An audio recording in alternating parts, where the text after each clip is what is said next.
Hola, ¿qué tal amigos? Muy buen día, los saluda José Antonio González, su amigo y coach, en este su programa Vivir Intensamente. Y hoy tenemos un programa de super lujo, en donde también tenemos a un gran invitado. El tema del día de hoy es liderazgo. Seguramente ustedes se han preguntado en muchas ocasiones cómo poder ser mejores líderes. Bueno, pues para hoy les quiero presentar al doctor Salvador Leaños. Él es rector del Instituto de Especialización para Ejecutivos y es doctor justamente en liderazgo. Salvador, gracias por estar aquí, es un placer que nos estés visitando. No, hombre, pues a tus órdenes, José Antonio, encantado. Un saludo para los televidentes, con mucho gusto. Así es, muchas gracias. Y bueno, antes de dar inicio, iniciamos con una reflexión. Siempre al inicio de nuestro programa tenemos una reflexión. Y la reflexión del día de hoy es: no es lo que quieres lograr, sino lo que estás dispuesto a hacer. Y que va muy justamente con nuestro tema del día de hoy, porque en muchas ocasiones queremos lograr miles de cosas y las pensamos, las visualizamos, pero la pregunta correcta sería: ¿qué estamos dispuestos realmente a hacer? Que es ahí donde radica ese liderazgo interior.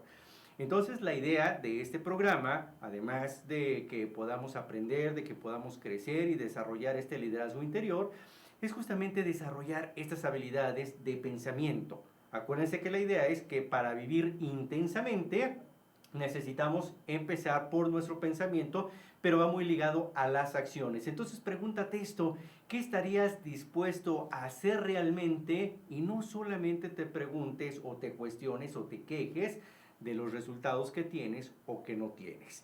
Así que una vez que tenemos esta reflexión, ¿qué opinas de esto, Salvador? Un líder tiene que tener una buena visión, pero también tiene que ir respaldado de una acción. Claro, totalmente, ¿no?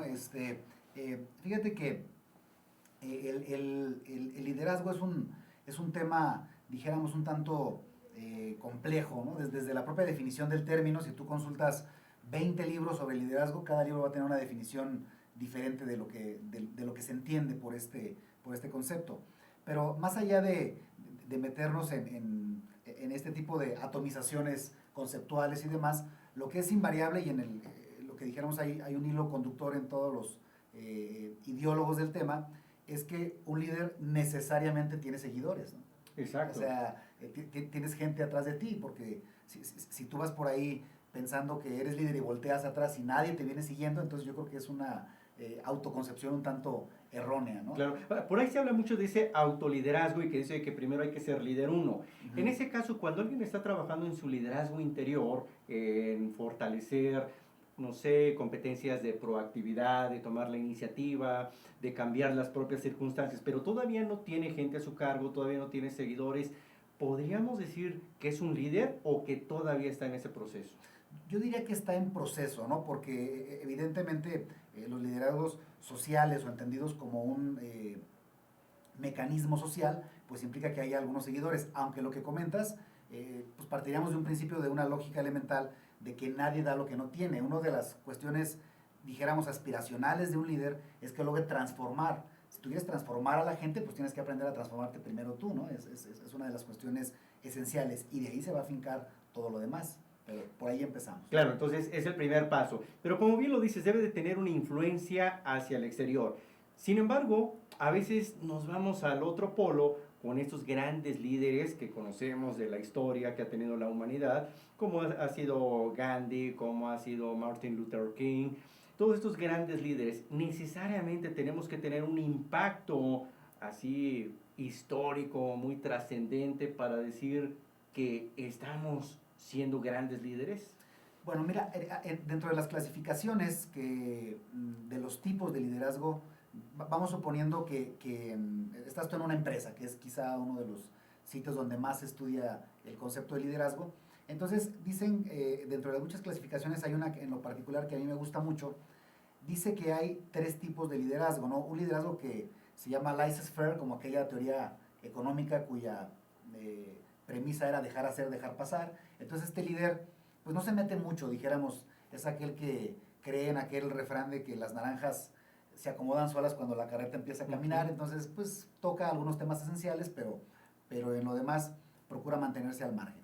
Después hay un tipo de liderazgo que se llama transaccional.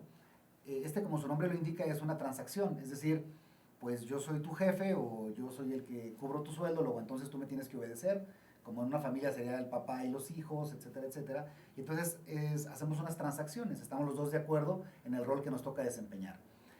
Es evidente que cuando tienes un tipo de liderazgo transaccional, en el momento en que tú dejas de prestar tus servicios en esa empresa, pues ahí se acabó el liderazgo, ¿no? No hay mayor trascendencia.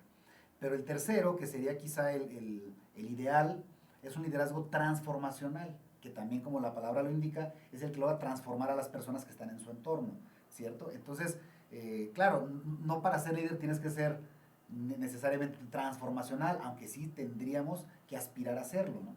Ahora, habría que diferenciar entre pues, ser jefe y ser líder, ¿no? Porque hay líderes que no ocupan puestos de jefatura en la empresa y hay jefes que siéndolo no alcanzan todavía el tema de liderazgo. Claro, es impacto o es influencia. Y fíjate que ahorita que mencionas esta parte de transformar a su gente, hay ocasiones en varias empresas, de hecho esta es una encuesta muy interesante, en el cual el 20% de la gente que renuncia a una empresa, el 20% no, bueno, el 20% se va por cuestiones de dinero, pero ese 80% que se va de la empresa no se va porque le ofrecen realmente un mayor sueldo o una mejor perspectiva en la parte laboral, sino que cuando hacen estas encuestas de salida, el factor número uno por el cual se van es porque no aguantan a su jefe.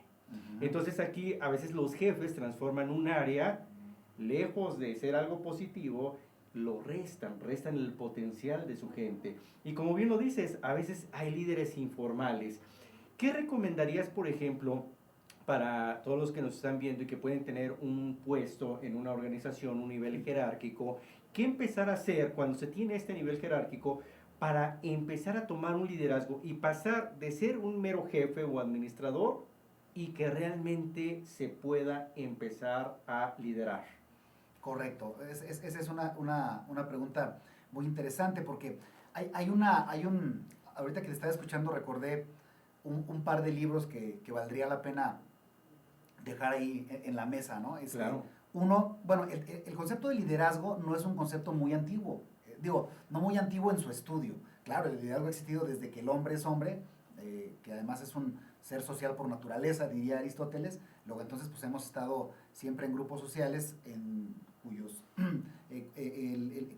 ahí hay quienes han ejercido el liderazgo dentro de esos grupos sociales.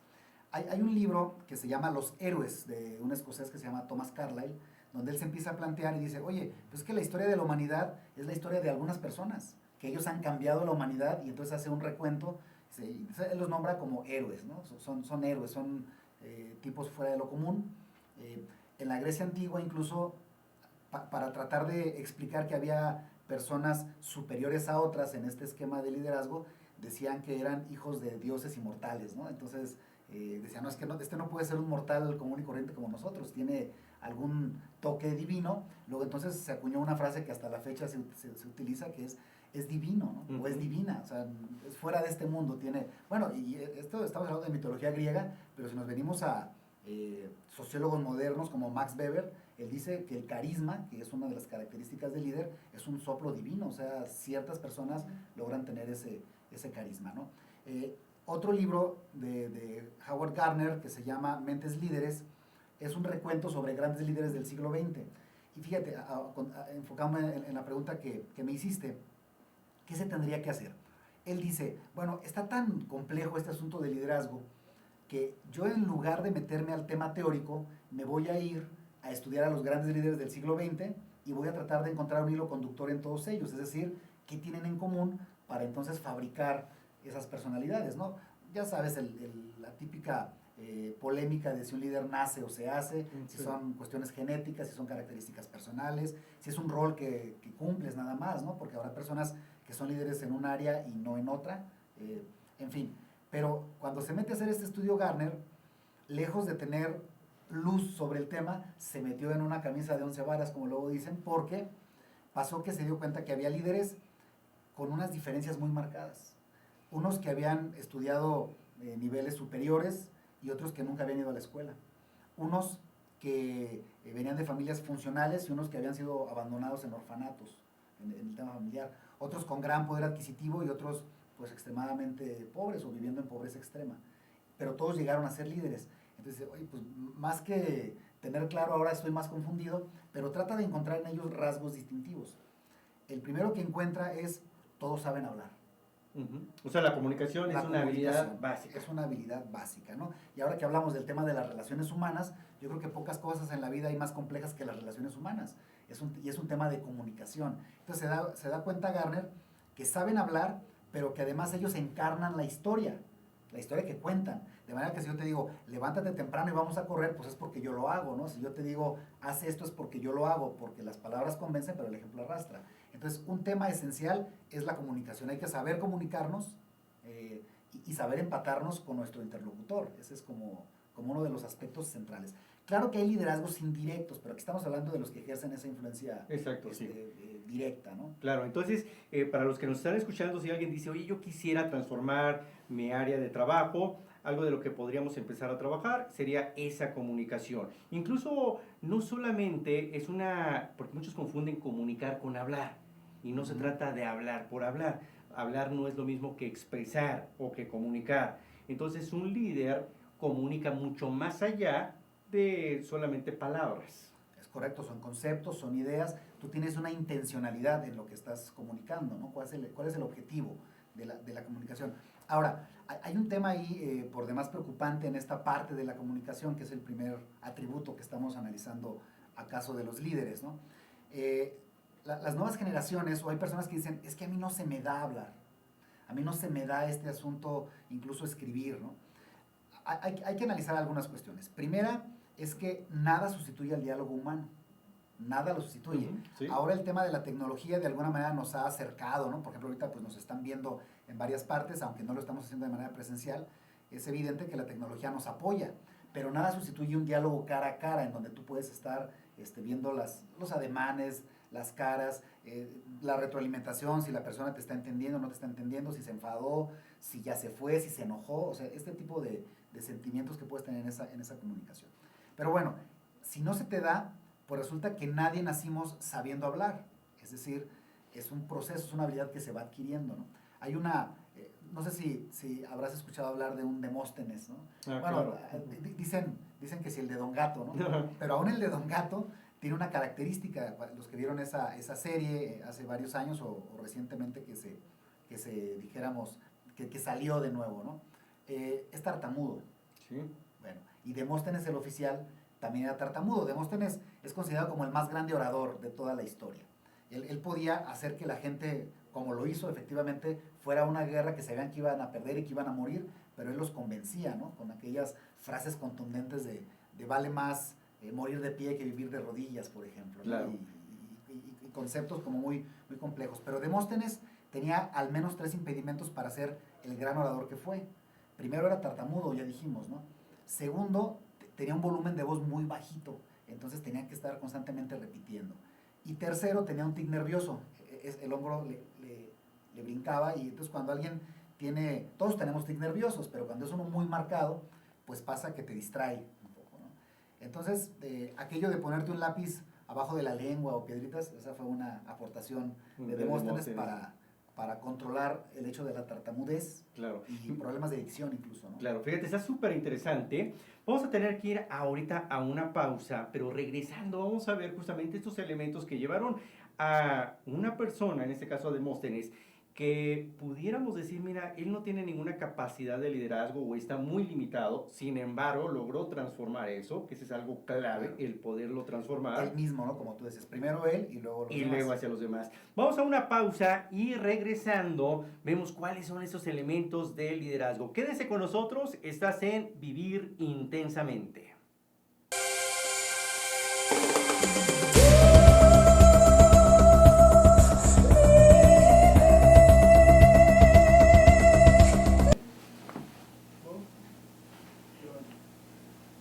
Bien, pues ya estamos de regreso.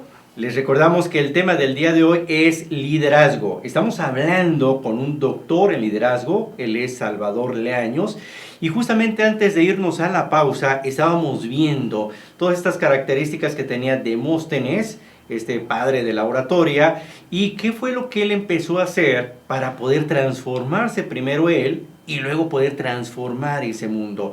Recuerden que también pueden estar interactuando con nosotros. Estamos en Facebook, nos puedes encontrar como Vivir Intensamente, o si nos quieres mandar también un Twitter, estamos como TV Vivir. Llámanos, mándanos mensajes de tal manera que podamos aquí estar interactuando y compartiendo este tema.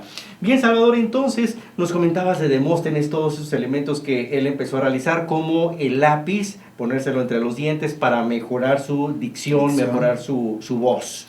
Correcto. Y después hizo un ejercicio de irse a las costas del mar Egeo, donde las olas hacían un estruendo al reventar, y procuraba que el volumen de su voz le ganara precisamente al ruido, al sonido que generaban las olas, y ahí se enteró que el volumen de la voz no venía propiamente de la garganta, sino que venía desde el estómago, y entonces logró tener una voz timbrada, pareja, etcétera, como de los atributos necesarios en un buen orador.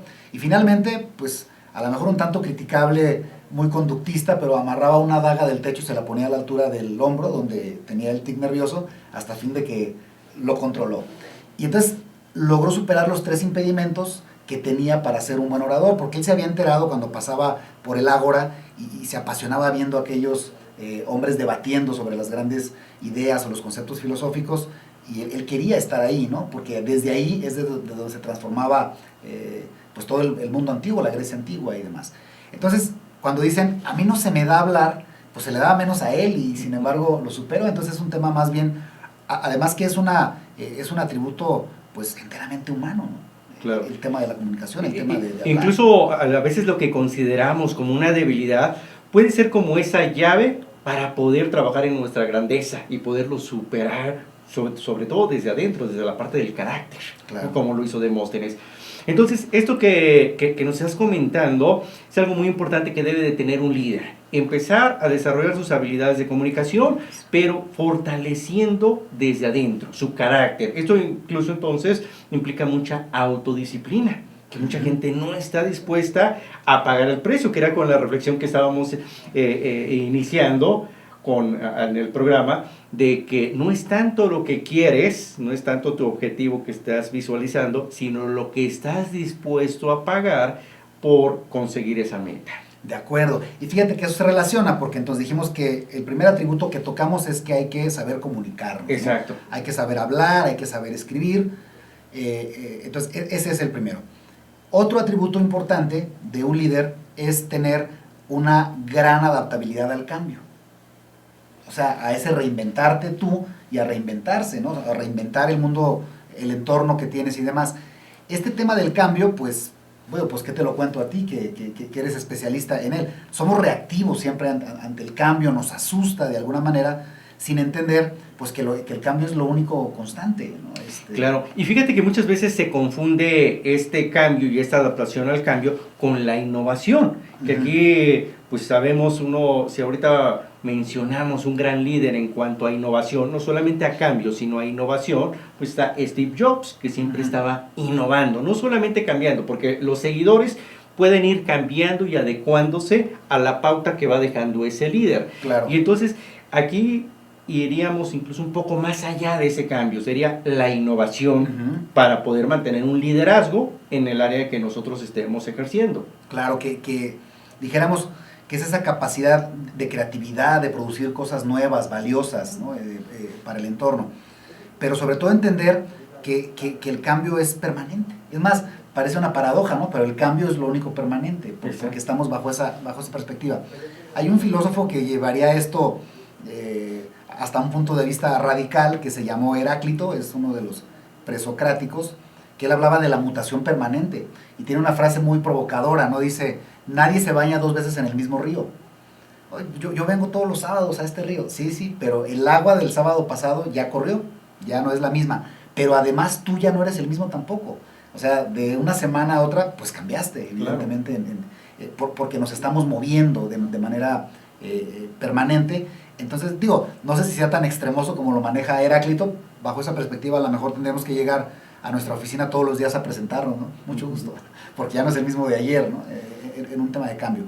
Pero en este asunto del cambio, hay un tema que es el movimiento, ¿no? Durante mucho tiempo ha habido una polémica de si el tiempo existe o no existe.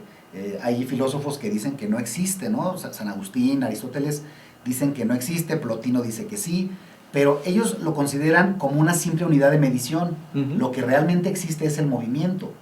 Entonces nosotros siempre nos estamos moviendo. Si tú dices que un domingo no te vas a mover y te la vas a pasar tirado en tu cama, de todos modos, aunque no muevas un dedo, te estás moviendo, ¿no? Tu corazón está latiendo, claro. Tus órganos están funcionando. Si dices que vas a dejar tu auto estacionado en la calle y no lo vas a mover en un año, pues eso crees tú, regresa en un año a ver qué encuentras de tu auto, ¿no? No por el tema de inseguridad, sino por el tema de una mutación, de una erosión. Exactamente, que ya se empezó a oxidar, las llantas empezaron a bajar. Ya no prendió, ¿por qué? Porque todo está en constante movimiento. Hasta las montañas que parece que no se mueven, se erosionan y tienen cambios, ¿no? Reverdecen y se secan y demás. Entonces, lo que existe es realmente el movimiento, y como siempre estamos en movimiento, se convierte en un hábito para nosotros. Entonces, si el hábito te hace ser mejor persona, si el movimiento te hace ser mejor persona, se llama movimiento por generación. Si te hace ser peor, entonces se llama movimiento por corrupción. A ese movimiento por generación se le ha dado el nombre de virtudes, y al movimiento por corrupción se le da el nombre de vicios. Entonces, ahora, es imposible que estemos constantemente generando, pues siempre tenemos nuestros resbaloncitos de vez en cuando, porque somos seres humanos finalmente. Pero, por ejemplo, en la parte física, en nuestro físico, que es el tema de materia, siempre vamos a perder la batalla. Es decir, el movimiento tiende a ser por corrupción siempre. Aunque te pongas botox y aunque vayas al gimnasio y te hagas la liposucción y lo que sea, al final del partido vamos a tender pues, a corrompernos físicamente, que esa es la naturaleza del hombre. Pero en donde sí podemos generar hasta el último de nuestros días es en la parte intelectual y en la parte espiritual. De hecho, muchos hombres, esos líderes que hemos mencionado, han empezado su obra creadora después de los 60 años, ¿no? O sea, cuando quizá ya el cuerpo no responde tanto, pero la mente está más lúcida que nunca.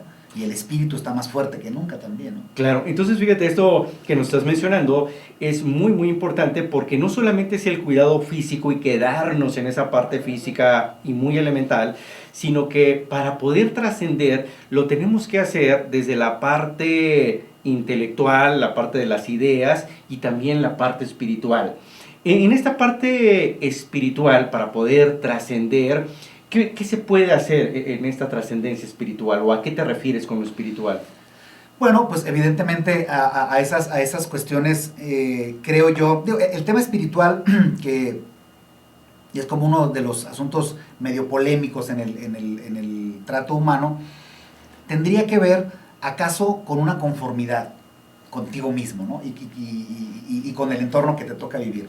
Porque fíjate que hablamos ahorita de cambio, hablamos de comunicación, pero uno de los aspectos importantes también en un líder es la toma de decisiones, ¿cierto? Claro. O sea, hay que tomar decisiones. Y tomar decisiones se refiere, incluso cuando decides no decidir. Ya estás decidiendo. Estás decidiendo, ¿va? No decidir. Entonces, a veces preguntan, ¿quiénes toman las mejores decisiones? Y yo contesto de inmediato, pues las mejores personas. Y preguntan, ¿y quiénes son las mejores personas? Bueno, esa es una pregunta compleja. Y tendríamos tantas respuestas como a personas se las hiciéramos. Yo humildemente en lo personal pienso que las mejores personas son las que aman lo que hacen. Entonces, si tú amas lo que haces, pues estás viviendo plenamente, tienes una plenitud espiritual también en ese sentido. Si tú eres de las personas que el lunes le está rogando a Dios que sea viernes, pues entonces realmente solo estás viviendo 2 días de la semana, ¿no? Mediodía del viernes en la tarde y luego el sábado, pero el domingo a mediodía te empiezas a angustiar porque ya viene el fatídico lunes, ¿no? Pero pues el lunes tiene sus encantos también. Entonces, ese tema de disfrutar, ese tema de plenitud, tiene que ver, o está en la base de entonces desarrollar un tema espiritual que vaya hacia una fortaleza para ti y para los tuyos, ¿no? Claro, pues qué interesante es esto, Salvador, porque justamente el liderazgo, ahorita tal como lo estamos planteando, no solamente es con tener un puesto, un nivel jerárquico en la organización, o incluso muchos cuando forman una familia y que tienen hijos, pues ya 2, 3 hijos, dicen, bueno, yo soy líder de estos hijos. pero la gran mayoría no se prepara para ello. O sea, simplemente le dieron el puesto o tuvieron hijos y no se van preparando. Y sobre todo, como bien lo estás diciendo, no lo aman, no se sienten plenos en lo que están realizando, sobreviven, no están viviendo realmente, están sobreviviendo. Entonces, el siguiente paso sería, para poder ya ejercer una mayor influencia, ahorita ya nos quedamos con 3 habilidades muy buenas, que viene siendo la comunicación, que viene siendo la adaptación al cambio, el tomar decisiones. Ahora, ¿qué seguiría después de esto? Alguien dice, ok, ya tengo estos elementos, estoy trabajando en ello. ¿Qué más tendríamos que hacer? Yo creo que lo que el líder tiene que pensar, hace poco alguien me hizo una pregunta un tanto compleja. Y me acordé de un libro que había leído hace tiempo sobre por qué tengo que ser bueno o por qué tendría que hacer cosas buenas, sobre todo en un mundo en el que la inversión de los valores está a la orden del día y a veces pareciera que a los malos les va muy bien y a los buenos no les va tan bien. Y el tema del hacer lo correcto, diríamos, ese es un tema indispensable en el líder. ¿Por qué? Porque el líder se da, o sea, es un poco, sí lo mío, pero yo me siento bien transformando el entorno en el que estoy inmerso. Y el transformar tiene que ver con hacer también mejores a las personas. Y si tú eres un mejor individuo y haces mejores a las personas que están en tu entorno, pues todos tenemos una sociedad mejor, y una sociedad mejor hace un país mejor, y un país mejor hace un mundo mejor. O sea, es un tema, porque todo lo social se resuelve en lo individual, en cada una de las personas, en cada uno de nosotros como individuos. Entonces, hay que pensar, una vez que tengas estos atributos, en la trascendencia, tanto tuya como de las personas que te rodean, ¿no? Ese es el siguiente paso, inmediato. Claro, tener esa vibración, lo que Daniel Goleman le dice el líder resonante, que si estamos en esa resonancia, pues vamos a generar esa vibración hacia los demás. Y qué bueno que tocas esto, porque fíjate que hay estudios actualmente en este mundo tan competitivo, sobre todo en Occidente, en el que los grandes CEOs de las organizaciones, los grandes líderes, al momento de hacer un perfil psicológico, arrojan 2 elementos que son preocupantes dentro de le llaman así, la triada la triada malvada, que tiene que ver con ser maquiavélico y con ser psicópata, que va muy ligada, junto con el narcisismo, que viene siendo el otro elemento. Entonces encontraron que estos 3 elementos hay en muchos CEOs a nivel internacional, sobre todo hablando de Occidente, y que para poder lograr las metas, para lograr ir tras esos mercados, esas metas competitivas, tienen que tener cierto grado de narcisismo, cierto grado de maquiavelismo y cierto grado incluso de psicopatía, para poder tener ese liderazgo que muchos líderes arrojan esta triada. ¿Tú qué opinas de esto? ¿Crees que estos líderes realmente están teniendo un impacto o lo pueden tener este impacto de manera sostenida? Yo creo que indudablemente tienen impacto y lo pueden tener, más la tercera característica que dijiste es ahí donde tendríamos que hacer un alto, ¿no? El tema de manera sostenida, porque un tema, es decir, si lo vemos desde ese punto de vista empresarial en el que tú lo estás tocando, ¿cuál es el objetivo de las empresas? Pues sí, generar utilidades, sí permanecer en el mercado, ¿no? Y las dos cuestiones a veces no van de la mano, porque la permanencia tiene que ver mucho con la confianza. Y yo no sé si las empresas, por ejemplo, hiciéramos una encuesta de cuál es la visión que nosotros como consumidores tenemos de algunas de esas empresas. A lo mejor se sorprenderían de saber que les compramos porque no tenemos opción, ¿no? En un mundo de monopolios o de duopolios, pues estamos ahí porque no tenemos, pero si la hubiera, probablemente no estaríamos ahí. Hay tres atributos, ahora que hemos estado en esta charla yéndonos 2500 años antes y luego regresando y demás. Claro. Y sobre todo me parece muy interesante para ver cómo el mundo moderno está afincado sobre el antiguo. O sea, no es que tengas que construir sobre ruinas, sino sobre un mundo antiguo que sigue tan vigoroso y tan vigente como en su momento, ¿no? Cuando hablábamos de este tema de los oradores, Aristóteles les concedía 3 características. Uno es el logos, decía él. Logos es tu capacidad de argumentación, tu capacidad de manejar ideas, de recuperar información en el momento en que la necesitas en alguna polémica y demás. El segundo es el patos, que es la emotividad con la que hablas, ¿no? Cuando decían, es que pronunció un discurso patético. Patético ahora se connota como algo malo, ¿no? Pero patético era emotivo, iba hacia la parte de emotividad. Y la tercera es el ethos, que es la credibilidad que él tiene como persona. Estamos hablando ahorita de personas físicas, que también adapta a personas morales, claro, ¿no? Entonces decía Aristóteles, pero sin embargo de las tres, la más importante es esta tercera, que es la credibilidad que tú tengas ante tus públicos, porque puede ser que tengas un logos fenomenal, seas un gran argumentador y un gran polemista, tengas un patos muy desarrollado y logres que la gente llore o ría con tu mensaje, pero si la gente no cree en ti, entonces lo demás pierde. Que a veces pasa mucho esto con los políticos, ¿no? Ahora vemos que los políticos se entrenan muchísimo exactamente, en un liderazgo exterior, una gran comunicación de impactar, de llegarle a las emociones, pero no hay un contenido ético de fondo. Claro. Incluso esto me recuerda porque ya las series incluso de televisión han cambiado muchísimo y ahora, por ejemplo, tenemos un liderazgos estilo House of Cards, en donde pues el objetivo es lograr los resultados al costo que sea, ¿no? Entonces, si no hay este fondo, si no hay esta parte del ethos, entonces significa que no va a ser sostenido. Tarde que temprano va a caer esto. Fíjate, hay una anécdota de Sócrates luchó con unos llamados sofistas, y los sofistas decían que lo más importante era lograr convencer a las personas.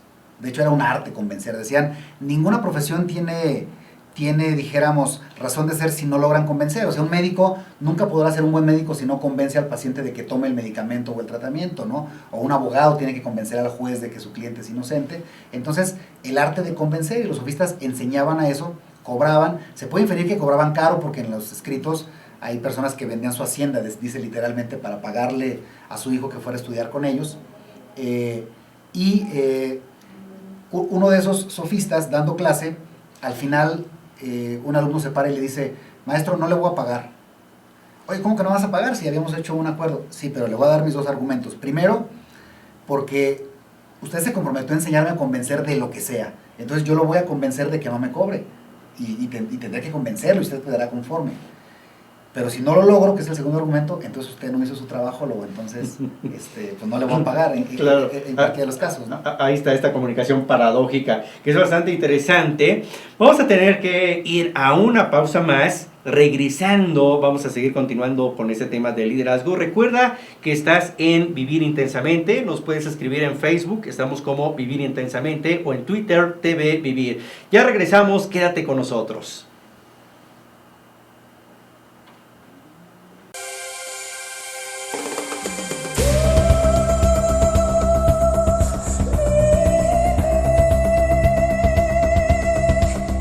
Bien amigos, pues ya estamos de regreso, estamos en el programa Vivir Intensamente. Hoy con un gran tema, el liderazgo, y eso hemos estado hablando desde la filosofía, los antiguos griegos, lo actual, lo moderno, como la serie House of Cards o este estilo de liderazgo maquiavélico. Y por supuesto tenemos a un súper invitado, el doctor Salvador Leaños, que él es doctor en liderazgo. Salvador, nos estabas entonces comentando que actualmente este liderazgo ya va tocando diferentes dimensiones. Incluso cuando nosotros éramos niños, nuestros héroes eran como muy virtuosos, siempre puras virtudes y muy ejemplares. Y ahora vemos que esto de las virtudes no solamente es como lo único, sino que también hay otros aspectos, como Jung diría, la sombra. Se va viendo cada vez más la sombra también en algunos de estos líderes. ¿Consideras que esto ha sido en beneficio o al contrario, esto ha desvirtuado la parte del liderazgo? Yo indudablemente la ha desvirtuado, ¿no?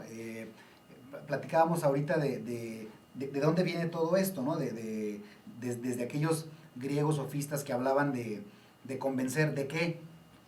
De mentiras, no importa que sean mentiras, o sea, lo que hay que hacer es convencer. Digo, claro, por ahí les puso un alto Sócrates, ¿no? Que les dijo, no, es que tienes que convencer, pero tienes que convencer de las cosas correctas. Un líder tiene que hacer lo correcto, ese es el punto. Pero ellos hablaban de que pues, era un poco relativo, ¿no? O sea, hablar de verdades. Protágoras, el gran líder de los sofistas, siempre argumentó que la verdad no existe. Decía que el hombre es la medida de todas las cosas, de las que son en cuanto son y de las que no son en cuanto no son. Y algún día se enfrentaron, ¿no? Se enfrentaron en el ágora Protágoras y Sócrates. Dice por ahí la crónica que Protágoras dio un discurso muy extenso y terminó pues tratando de justificar que la verdad no existe. Y Sócrates en 15 minutos lo derrotó, ¿no? Solo se paró y dijo, si es verdad que la verdad no existe, pues ya tenemos una verdad. O sea, si lo que tú estás diciendo es verdad, pues entonces sí existen las verdades como tal. Y todo esto lo arrastramos al mundo moderno, ¿no? Después vendrían, después de la decadencia griega, corrientes como el escepticismo que duda de todo, ¿no? Y de ahí nacen el relativismo, que es este que nos ocupa actualmente. El relativismo donde todo es relativo, nada es absoluto. Nada, no hay verdad ni mentira, depende del cristal con que se mira, dicen, ¿verdad? Pero no, si hay verdades y si hay mentiras, ¿no? Las verdades nos llevan a lo correcto. Entonces, un líder, si tú eres el directivo de la empresa, por decirlo de alguna manera, pues tu mundo se llama los rumbos. Tú tienes que definir hacia dónde se dirige la empresa, hacia dónde va. Y el administrador, su mundo son los ritmos, qué tan rápido te va a llegar, te va a llevar a este punto. Entonces imagínate si tienes un directivo que decide mal y un administrador que te lleva rápido ahí, ¿no? Entonces, no, pues van directito te acabas la empresa en 2 patadas, cosa que ocurre, sin embargo. O un país. O un país, por ejemplo, ¿no? Entonces, cuando no tienes claro qué es lo correcto y qué no, estamos en un caos, ¿no? Estamos en un caos de un relativismo donde nadie sabe. Entonces, imagínate qué pasaría, olvídate ya de temas morales, ¿no? ¿Qué pasaría con la ciencia si cada quien tuviera su verdad? ¿No? ¿Qué pasaría con sistemas de gobierno si cada quien tuviera su verdad? Entonces, hay 2 conceptos que no son compatibles, a pesar de que a veces nos los venden así en un paquete, que son unidad y libertad. No son compatibles. Lo puedes ver en tu núcleo familiar. Si quieres tener una familia unida, todos los miembros de la familia tienen que sacrificar libertades en aras de la unidad. O si quieres dar una libertad extrema, entonces la unidad no va a existir. Tenemos que escoger un punto de unidad y ese punto de unidad tiene que ser lo correcto, tiene que estar fundado en verdades. Eso es a lo que el líder tiene que aspirar. Entonces aglutinar la gente ahí. Cuando la causa empata contigo, ni siquiera sientes que sacrificas libertades, o sea, lo haces gustoso en aras de la unidad de algo más grande, de algo más trascendente que el yo, o sea, como del yo como persona, sino que es una trascendencia del nosotros como grupo o como sociedad, que hacia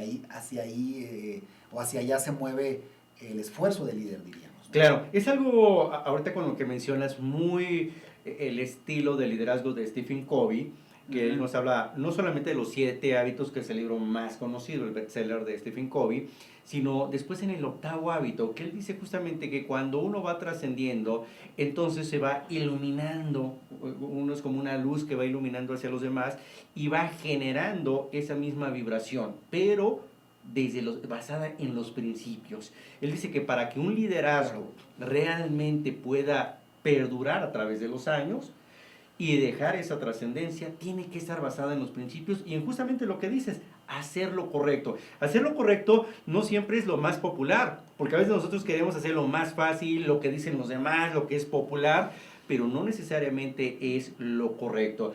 ¿Qué opinas entonces de esto, como lo menciona Covey, acerca de basar nuestro principio en liderazgo, en este liderazgo basado en principios y en hacer lo correcto? Totalmente de acuerdo. De hecho, hablábamos ahorita del dirigir, del administrar.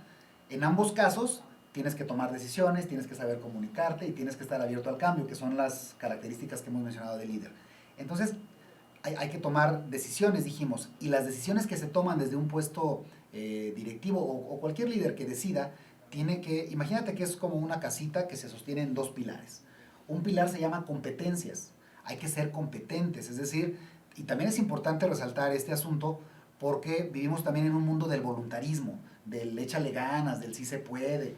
Y, por ejemplo, pues, desgraciadamente a nuestra selección de fútbol le gritan sí se puede, ¿y qué crees? No se puede, ¿no? O sea, es un tema de competencia, que hay que ser competentes, hay que prepararnos para eso. Pero el otro pilar, no menor que el anterior, se llaman principios, ¿no? Principios. Claro. Entonces, cuando uno de los dos no existe, pues estás como cojo, ¿no? Mencionabas, es ese líder absolutamente competente en saberes técnicos, pero 0 principios, pues evidentemente la casita está inclinada, ¿no? Tarde que temprano eso va a caer. Eso cae. Igual en el otro caso, cuando tienes una persona que tiene principios muy sólidos, pero no es competente, pues los principios por sí solos te hacen buena persona, pero no te hacen un buen directivo de alguna manera, ¿no? Entonces tienen que equilibrarse el tema de principios y el tema de competencias, que hacia allá se mueve toda nuestra toma de decisiones y nuestro actuar personal y profesional, ¿no? Claro. Ahora, para irlo aterrizando hacia algunas personas que tienen gente a su cargo y que dicen, ok, me está quedando muy claro todo esto, ¿cómo le hago? Yo quiero ejercer cambios en mi empresa o con mi equipo de trabajo o con la familia, pero me doy cuenta que los subordinados tienen una actitud negativa. Les digo, trato de convencerlos, me dicen que sí, pero no se dan esos resultados. ¿Qué recomendarías para estos líderes que quieren ejercer un cambio y se topan con un equipo de trabajo que es negativo, que puede decir sí, pero no están realmente comprometidos con la organización o con ese líder? Claro, pues bueno, parecería fácil, ¿no? Contestar la pregunta, pues hay que subirlos al barco. El asunto del qué está claro, ¿no? El problema es el cómo hacerlo. Y volveríamos a lo que platicábamos al principio, de que nadie da lo que no tiene. Si quieres que la gente se suba al barco contigo, tú tienes que estar arriba, eso es un hecho. Saber a dónde vas. Creo que uno de los aspectos que más se valoran en un líder es que sepa a dónde va, porque la mayoría de las personas pues está la expectativa de que alguien, la ley del mínimo esfuerzo, ¿no? ¿A dónde vamos? No sé, ¿tú a dónde? Y cuando alguien dice, vamos a tal, perfecto, ya me eliminaste la tarea de pensar o de definir a dónde, entonces yo me adhiero, perfecto, pero tengo que adherirme a alguien que sepa a dónde va. Entonces, el líder, ese es un tema clave. Ay, pues fíjate que sí es que en la empresa andamos así como que entre azul y buenas noches, a veces negro y a veces blanco. Bueno, al margen de todo eso tú tienes que tener claro a dónde la quieres llevar, a dónde quieres ir. Y entonces tomas el camino correcto y la gente tarde o temprano se integra, pero cuando ve que existe una dirección correcta. Porque si tú como líder no lo sabes, entonces lo único que transmites es incertidumbre también para las personas, ¿no? Dice, ¿te acuerdas de aquel libro de Lewis Carroll de Alicia en el País de las Maravillas? Claro. ¿No? Cuando el gato le pregunta a Alicia, le dice a Alicia al gato, ¿qué camino tomo? Están tres caminos ahí. Y le dice él, ¿a dónde vas? No sé. Pues entonces toma cualquiera, ¿no? Cuando no sabes a dónde vas, cualquier camino te lleva. Entonces, el tema clave es que lo sepas. Si no lo sabes hasta ahorita, ese es un buen ejercicio. A ver, ¿a dónde voy? Y así como tenemos esas misiones y visiones en las empresas, también tener la tuya personal. ¿Cuál es mi misión? ¿Yo para qué estoy aquí? Y mi visión, ¿cómo me veo de aquí a 5 años y a 10 años? ¿Y cómo me veo dentro de esta empresa? ¿Y cómo veo a la empresa junto conmigo? ¿No? Lograr que tú como líder, tu historia personal y la historia de tu empresa a veces se van trenzando una y la otra, que a veces no se alcanzan a distinguir. Claro, entonces aquí también hablamos de la congruencia de estar en la empresa que va acorde a nosotros, porque no todas las empresas son para nosotros, ni todos para todas las empresas. No porque alguien tiene experiencia a nivel gerencial o a nivel directivo, va a poder dirigir cualquier otra organización. Tiene que ir mucho también con su ADN entonces, ¿no? Para hablar de esa congruencia. Absolutamente. Fíjate, prestar tus servicios en una empresa, tú a la empresa le dedicas más tiempo que a ninguna otra persona, hablando como persona moral, sí, ¿no? Pero ni a ninguna persona física ni moral, ni a tu familia siquiera, ¿no?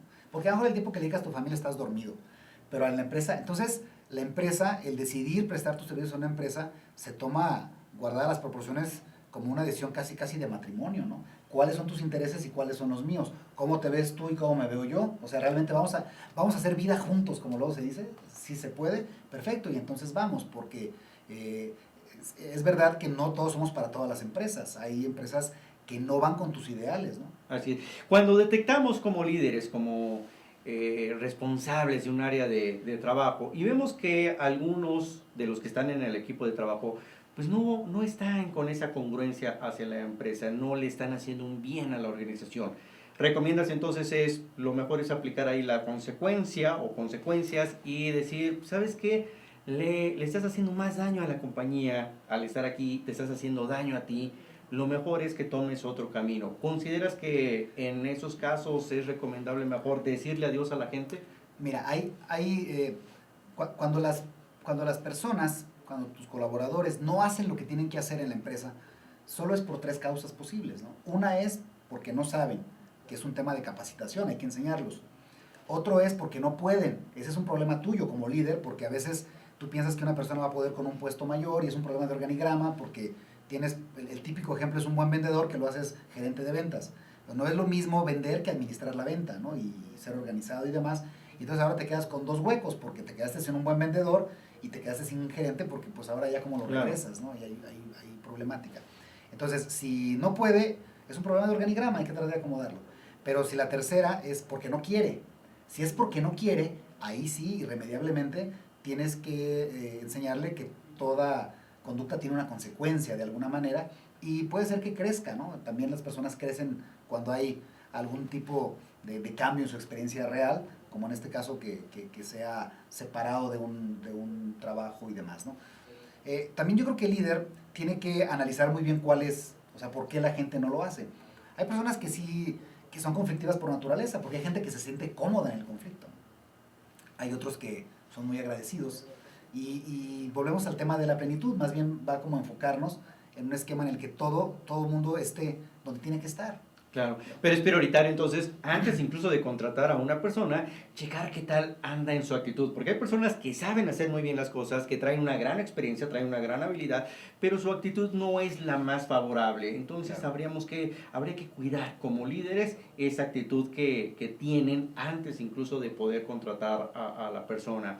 Ahora, para ir cerrando esta parte, las emociones. Hemos escuchado mucho de inteligencia emocional, un liderazgo resonante. Se habla ahora muchísimo del impacto que tienen las emociones en un líder.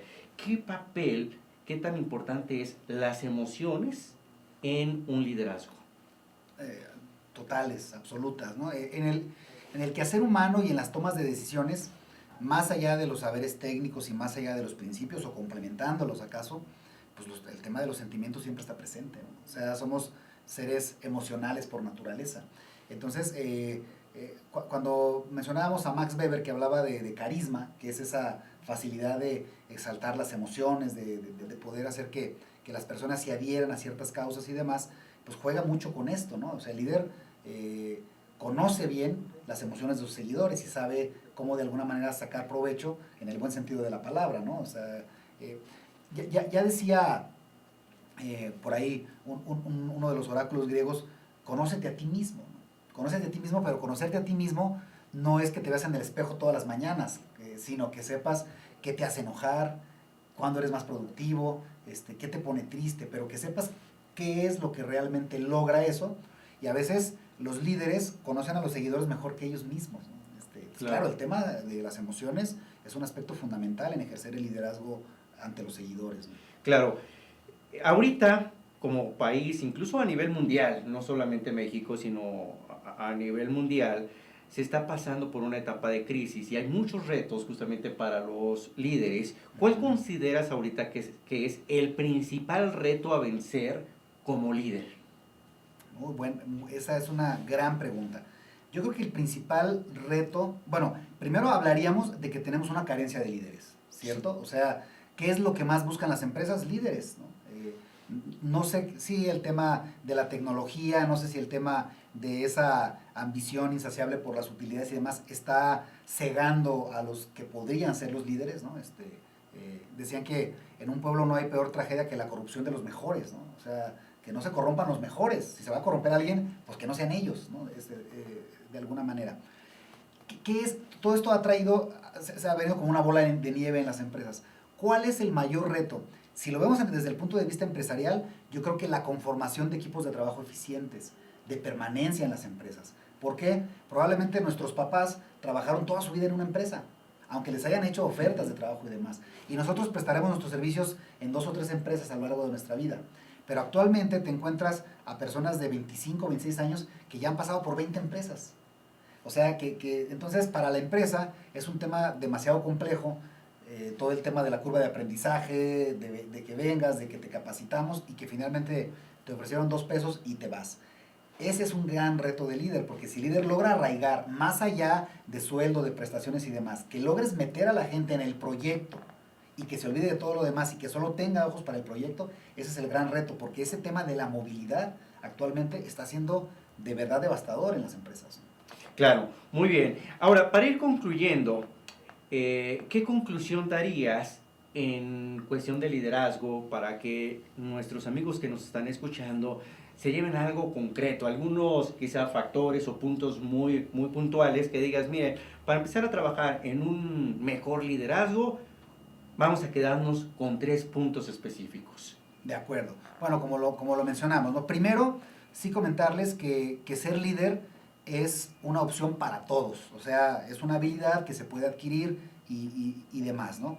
Y mencionamos que dentro de las características que habría que desarrollar o que hay que trabajar en el tema de construir un liderazgo, porque yo sí creo que los liderazgos se van construyendo, ¿no? Se van confeccionando de alguna manera, es el tema de la comunicación, ¿no? De la comunicación, no únicamente el saber hablar, como tú lo dijiste, sino el comunicarte, si el comunicar tus ideas, ¿no? Si el lograr que todo lo que hay aquí y todo lo que hay aquí pueda materializarse. Claro. No solo lo que se dice, sino cómo se dice. Es correcto, fondo, forma, ¿no? Entonces, comunicación es el primer gran atributo de los líderes. El segundo dijimos que era el tema de la adaptabilidad al cambio. Yo creo que incluso más que adaptarte al cambio, el líder lo genera, porque si dijimos que es el que marca el rumbo, pues es el que tiene que decir, señores, ahora va por acá. Entonces, el tema del cambio, estar siempre abiertos al cambio. Al cambio, acuérdense que nos lleve a tener movimientos por generación, es decir, que nos haga ser mejores, como personas, como grupo, como empresa, como sociedad. Y el tercero es la toma de decisiones. Hay que tomar decisiones y hay que tomar decisiones correctas. Lo mencionaste muy acertadamente tú, no todas las decisiones correctas son populares, ¿no? Claro. Hay que tomarlas porque finalmente alguien las tiene que tomar. Que nos lleven a esa dirección que queremos ir. Es correcto. Bueno, y que hay que tener clara la dirección, ¿no? ¿A dónde voy? Si eso todavía está, ese es el punto de partida. Primero a dónde vamos y luego todo lo demás se tiene que ordenar en esa dirección a donde queremos ir, ¿no? Y el tema, pues, de los principios, que yo creo que también, aunque está subyacente ahí, hay que darle un papel protagónico. Excelente, Salvador. Pues te agradecemos muchísimo. ¿Dónde te podemos localizar? Bueno, pues yo estoy a sus órdenes ahí en el Instituto de Especialización para Ejecutivos. Cuando gusten, pues estamos ahí a su disposición. Claro, y quiero darle pues la página para que si claro que ellos sí. quieren entrar, es www.iee.edu.mx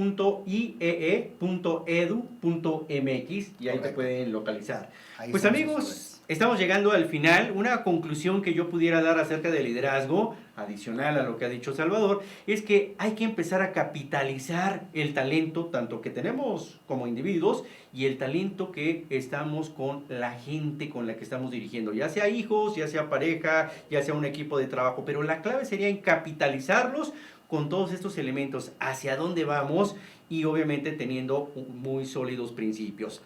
Amigos, muchas gracias por haber estado con nosotros. Les recordamos que los esperamos aquí en Vivir Intensamente. Se despide su amigo y coach José Antonio González y los esperamos en el siguiente programa. Recuerda que estamos a un pensamiento de cambiar nuestras vidas. Gracias y que tengan excelente día.